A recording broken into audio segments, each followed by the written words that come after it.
بات چہرہ انور کی ہو رہی ہے، بات جلوہ مصطفیٰ کی ہو رہی ہے، تو اگر ایک خیمہ والی خاتون کی بات نہ کی جائے تو بات ادھوری رہ جائے گی۔ پیارے آقا ہجرت کر کے مدینے جا رہے ہیں، راستے میں ایک خیمہ نظر آیا، اس میں خاتون رہتی تھی، ادھیڑ عمر کی خاتون ہے، کھانا وغیرہ پانی وغیرہ مسافروں کو بیچا کرتی تھی۔ حضرت ابوبکر صدیق بھی ساتھ ہیں، نبی پاک بھی ساتھ ہیں۔ اور ہوا کیا، پیارے آقا علیہ السلام نے ان سے پوچھا کہ کھانے کو کچھ ہے؟ انہوں نے کہا نہیں حضور کھانے کو تو کچھ نہیں، وہ پہچانی بھی نہیں نبی پاک۔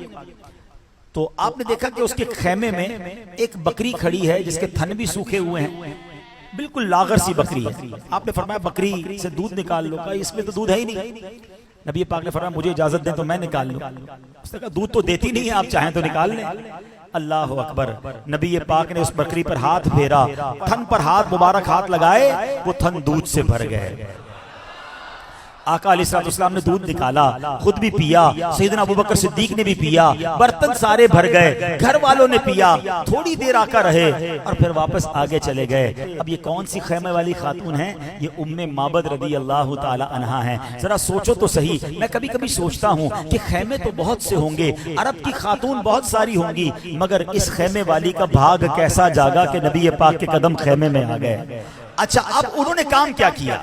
ان کے شوہر آئے، کہتے ہیں کہ یہ گھر کی حالت، خیمے کی حالت بڑی بدلی سی ہے، بکری بڑی تندرست ہے، دودھ کے برتن بھرے ہوئے ہیں، اے ام معبد یہ سب کیسے ہوا؟ ہماری بکری تو دودھ نہ دیتی تھی۔ کہا بس ایک مبارک چہرے والے آئے تھے، ان کو نام بھی نہیں پتا تھا، ایک مبارک آئے تھے، تھوڑی دیر بیٹھے، ہمارے بھاگ جگائے اور واپس چلے گئے۔ اچھا ام معبد یہ تو بتاؤ کہ وہ دکھتے کیسے تھے، ان کا سراپا کیسا تھا؟ اب ذرا غور کیجئے گا پیارے اسلامی بھائیوں، وہ خاتون نہ مفتیاں ہیں نہ عالمہ ہیں، بس نبی پاک کا سراپا بیان کر دیا، آقا کی شان بیان کی کہ وہ دکھتے کیسے تھے۔ اللہ کی قسم ایسے موتیوں جیسے الفاظ بیان کیے کہ ہر سیرت کی کتاب میں جب بھی نبی پاک کا حلیہ بیان کیا جاتا ہے، حضرت ام معبد رضی اللہ تعالی عنہا کے یہ الفاظ ضرور ذکر کیے جاتے ہیں۔ ان کا نام ایسا زندہ ہو گیا، آج 1400 سال گزر گئے ہیں، آج بھی ہم نورانی مسجد میں بیٹھ کر بی بی ام معبد کا ذکر کر رہے ہیں، کیونکہ پیارے آقا کی شان انہوں نے بیان کی۔ تو یہ شان ہے میرے آقا کی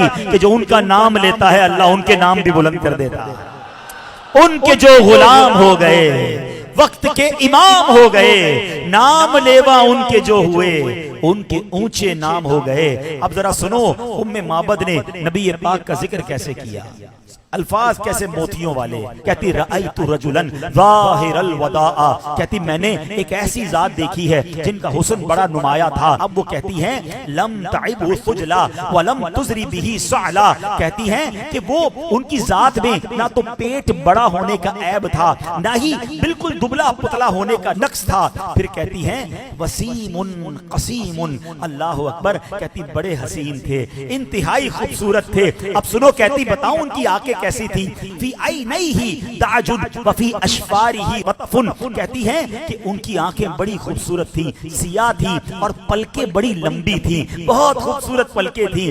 آگے سنو وہ کہتی وفی عنقہ سبحن، ان کی گردن بڑی چمکدار تھی۔ پھر کہتی وفی لحیتہ کثافہ، ان کی داڑھی جو ہے وہ بڑی گھنی تھی۔ وہ کہتی اجمل الناس وابہاء من بعید، دور سے دیکھتے تھے تو سب سے زیادہ جمیل نظر آتے تھے، واحلاہ من قریب، اور قریب آتے تو اور خوبصورت نظر آتے تھے۔